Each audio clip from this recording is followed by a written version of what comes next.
네, 안녕하세요. 경자입니다. 자, 이제 올해도 거의 청약이 마지막까지 왔습니다. 다음 주가 올해 마지막 청약인데 사이즈가 정말 큰 종목들이 기다리고 있거든요. 그래서 오늘은 다음 주 초반에 청약하는 리브스메드에 대해서 청약에 필요한 내용들을 조금 정리를 해보았습니다. 자, 이번 종목은 다음 주 월요일과 화요일 일정으로 청약하고요. 목요일에 환불금을 돌려받기 때문에 환불금으로 세미5 청약할 수 있는 일정입니다. 그리고 오늘부터 청약을 시작했던 미래에셋스펙과는 비례 청약 기준으로 보면 일정이 겹쳐 있거든요. 그래서 미래에셋스펙도 청약 정보를 간단하게 정리를 해두었으니까 리브스메드를 먼저 말씀을 드리고요. 연달아서 미래에셋스펙까지 한번 살펴보도록 하겠습니다. 그리고 두 종목은 각각 상장하는 일정입니다. 미래에셋스펙은 23일에 상장하고 리브스메드는 크리스마스 이브 날인 24일에 상장할 예정이니까요. 함께 상장하지 않고 각각 상장하기 때문에 상장 일정은 무난하게 잡혀 있습니다. 자, 그러면 수요 예측 결과부터 본격적으로 내용을 살펴볼 텐데 일단 결과를 보면서 조금 충격을 받았거든요. 수요 예측에 참여한 기관이 1283개였는데 올해 9월 이후로 청약했던 종목 중에서 가장 적은 수입니다. 그리고 의무 확약을 신청한 비율도 17.1%였는데요. 이건 역시 최근 트렌드를 고려했을 때는 확약 신청이 많았다고 보기는 어려운 결과이니까요. 수요 예측 결과는 부진하게 나왔다고 저는 판단합니다. 그리고 의무 확약을 보면 수량 기준으로는 약 17%, 건수 기준으로는 약 14% 신청이 들어왔더라고요. 최종 배정에서는 30%는 넘겨가지고 확정될 것 같기는 하지만 여하튼 확약 신청도 그렇게 많지 않았으니까 상장일에 의무 확약이 기대감을 조금 주기는 어려운 조건이라고 생각합니다. 그리고 공모가는 상단 가격으로 결정이 되었는데 55,000원으로 결정이 되었거든요. 일단 청약에 참여한 기관의 98%가 상단 가격 이상을 신청하긴 했지만 기관 참여수가 상당히 적었는데도 불구하고 상단 가격으로 결정되었다는 부분은 조금 아쉽게 느껴지더라고요. 여하튼 그래서 이번 IPO에서는 1358억 원을 모집하고 공모가 기준 시가총액은 약 1조 3천억 원입니다.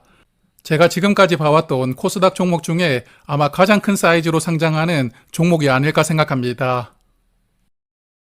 자, 그러면 이 종목의 사업에 대해서 조금 파악을 해볼 텐데요. 복강경 수술이라고 해서 아마 대부분 아실 텐데 몸에 조그마한 구멍을 뚫어가지고 이렇게 길게 생긴 장비로 하는 수술을 복강경 수술이라고 부르잖아요. 그리고 저도 올해 초에 수술을 받았고 약 15cm 정도를 절개하였는데 벌써 수술한 지 1년이 다 되어 가고 있거든요. 그렇지만 아직까지 수술 주변 부위의 근육들이 유착이 되고 있고 조금 불편함을 많이 느끼고 있습니다. 그래서 수술하고 나서도 회복하는데 시간이 많이 필요하다는 것을 절절하게 잘 체험을 하고 있는데 여하튼 복강경 수술은 절제하는 부위가 넓지 않기 때문에 수술 후유증이 비교적 적다고 하고요. 수술하고 나서 몸을 빠르게 회복할 수가 있다는 그러한 장점을 가지고 있다고 합니다. 그리고 리브스메드는 바로 복강경 수술에 사용되는 장비를 만들고 있는데 기존의 해외 기업들이 주도하고 있는 시장에 후발주자로 들어가는 기업이거든요. 그래서 기존 장비들보다 여기 집게 부분이 훨씬 더 자유롭게 움직여진다고 하고요. 그래서 기존보다 제품을 개선시켰다 보니까 국내 주요 병원에서도 활용하는 의사들이 늘어나고 있고 또한 미국이나 독일 시장에서도 긍정적인 반응을 얻고 있다고 합니다. 그리고 제품 라인업을 점차 확대를 해 나가고 있고 내년 4분기에는 수술 로봇을 판매할 예정이라고 하더라고요. 사실 전 세계에서 수술 로봇은 모두 다빈치라고 부르는 이렇게 생긴 로봇으로 수술을 하고 있거든요. 그래서 국내 메이저 병원들도 수술 로봇은 전부 다빈치 제품을 사용하고 있는데 리브스메드가 내년부터는 로봇 시장에 도전한다고 하더라고요.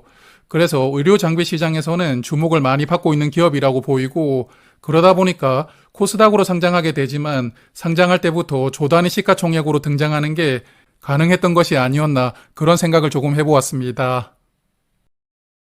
그리고 실적을 체크를 해보니까 아직까지는 가능성만 보여주고 있는 기업이더라고요. 일단 적자가 계속 이어지고 있는데 그래도 올해 10월까지는 매출액이 390억 원 나왔거든요. 벌써 작년 매출을 넘어섰고 매출이 잘 성장하고 있으니까 사실 손익구조로만 보면 조단위 시가총액으로 상장한다는 게 조금 애매하게 느껴지기도 하거든요.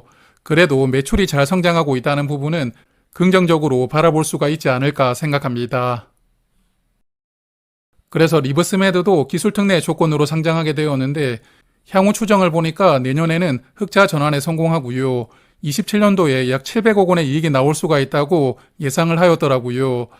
그래서 27년 실적을 추정하고 공모가를 산정했기 때문에 이번 종목도 밸류 체크는 생략하고 넘어가겠습니다. 그리고 기술특례 종목들은 전문평가기관에서 일정 수준 이상 등급을 받아야 상장할 수가 있거든요. 그래서 기술특례 조건으로 상장하는 종목들을 보면 보통 잘 받으면 A 등급을 받고 조금 못 받으면 트리플 B 등급을 받고 상장하게 되는데 그런데 이번 종목은 AA 등급과 A 등급을 받고 상장하더라고요. 그래서 AA 등급을 받고 상장하는 종목은 정말 오랜만에 보는 것 같은데 여하튼 기술력 측면으로는 충분히 인정을 받고 있다고 생각합니다. 자, 그래서 이제 회사에 대해서는 여기까지 살펴보도록 하고요. 이제는 청약 정보를 조금 체크하겠습니다. 이번 IPO에서는 총 247만 주를 모집하는데 우리 사주조합의 3% 비중으로 약 7만 주가 배정이 되어 있고요. 일반 투자자에게는 약 62만 주가 배정이 되어 있고 주관사가 두 곳이더라고요. 메인은 삼성증권이고 서브는 미래에셋증권인데 삼성증권은 약 43만 주가 배정되어 있고 미래에셋은 약 18만 주가 배정되어 있으니까요. 배정 수량 차이는 일단 삼성증권이 2배 정도 많습니다. 그리고 삼성증권은 일반 청약 한도가 만주인데 증거금은 약 2억 8천만 원 정도 필요하고요. 그리고 두 증권사 모두 최소 20주부터 신청할 수가 있으니까 균등 청약에 참여하시려면 증거금은 55만 원이 필요합니다. 그리고 청약 수수료도 2,000원씩 동일하게 받고 있습니다. 그리고 최종 배정에서 확약이 30% 정도로 늘어난다고 가정하고 유통 물량을 계산을 해보았는데요. 이렇게 된다면 상장일에는 736만 주가 유통될 수가 있고 전체 주식 중에 약 30% 물량이 유통되니까 유통 물량이 조금 많다고 느껴집니다. 게다가 유통금액도 4천억 원 넘어가거든요. 유통금액 측면으로도 부담스러운 조건을 가지고 있고 그리고 유통 물량 구성을 보면 기존 주주가 560만 주로 유통 물량 중에 상당 부분을 차지하고 있기 때문에 이번 종목도 상장일에는 기존 주주가 중요한 역할을 담당을 해줘야 되지 않을까 생각합니다. 그래서 기존 주주에 대해서 조금 파악을 해보면 재무적 투자자는 448만 주를 보유하고 있었고 개인 주주가 112만 주를 보유하고 있더라고요. 그래서 기존 주주 중에서는 재무적 투자자가 약 4배 많은 물량을 보유하고 있는 구조입니다. 그리고 최근에 주식을 발행했던 이력을 보니까 23년부터 25년까지 매년 투자를 받았던데 전부 37,337원으로 동일한 가격으로 투자를 받았더라고요. 그래서 재무적 투자자가 마지막으로 취득을 했던 가격은 약 37,000원이라고 예상되는데 공모 가격과 비교를 해보면 32% 낮은 가격입니다. 그래서 이번 종목도 기존 주주가 보유하고 있는 물량은 상장일에 대부분 나올 것으로 예상합니다. 그리고 행사 기간이 시작된 스톡옵션도 있더라고요. 행사 기간이 시작된 물량 중에 의무 보유를 하지 않아도 되는 물량은 25만 주 정도 있었고 이 물량은 행사 가격이 약 1,500원입니다. 공모 가격과 비교를 해보면 정말 낮은 가격으로 행사할 수가 있으니까요. 상장일에 25만 주도 추가될 것이라고 예상하고 유통 물량은 추가적으로 1% 정도는 늘어나게 될 것 같습니다. 자, 그래서 정리를 해보면 최근에 청약했던 종목 중에서는 테라뷰가 가장 수요 예측이 부진했던 종목이었거든요. 약 1,800개 기관이 참여했고 확약도 10% 비율로 신청이 많이 들어오지 않았지만 그래도 상장일에 주가가 100%까지 올라갈 정도로 나름 큰 수익을 주었던 종목입니다. 사실 그래서 지난 8월에 상장했던 그래피가 손해를 주었지만 9월 이후로 상장했던 종목 중에 손해를 보여준 종목은 없었거든요. 이번에 리브스메드도 큰 수익은 조금 어렵겠지만 그래도 수익을 보여줄 가능성이 어느 정도는 있다고 생각도 들거든요. 그렇지만 기관 참여 수가 너무나 적었고 그리고 앞서 기술평가에서 AA를 받을 정도로 사실 기술력은 충분한 기업이라고 생각하거든요. 그렇지만 아직 가능성만 가지고 있는 기업인데 시가총액 조 단위로 상장하는 것은 조금 무리수가 아니었나 생각합니다. 그래서 이번 종목은 그냥 청약을 패스할 생각이고요. 그리고 같은 기간에 미래에셋 스펙이 청약을 함께 하니까 이 종목을 조금 살펴보고 오늘 내용을 마무리하겠습니다. 자, 미래에셋 C4 스펙은 총 120억 원을 모집하는데 모집 규모로 보면 중형 사이즈 스펙이고요. 그리고 최대 15만 주까지 청약할 수가 있으니까 증거금은 3억 원 필요합니다.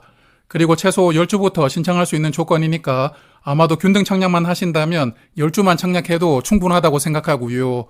그리고 미래에셋증권도 일반 고객에게는 청약 수수료로 2,000원을 받고 있습니다. 그리고 수요 예측 결과를 보니까 1997개 기관이 참여를 했었고 의무 확약은 2.1% 비율로 신청이 들어왔더라고요. 그래서 이번 주에 청약을 했던 스펙들과 수요 예측 결과가 비슷하게 나왔으니까 뭐 특별하게 말씀드릴 부분은 없다고 생각합니다. 그리고 오늘 스펙 두 종목이 쿼드 메디슨과 함께 상장을 했었는데 성적이 조금 엇갈리게 나왔거든요. 키움 스펙은 공모가 2배를 넘기지 못했고 확약이 크게 걸려있던 교보 스펙은 공모가 대비 150% 넘게 올라가는 큰 시세가 나왔습니다.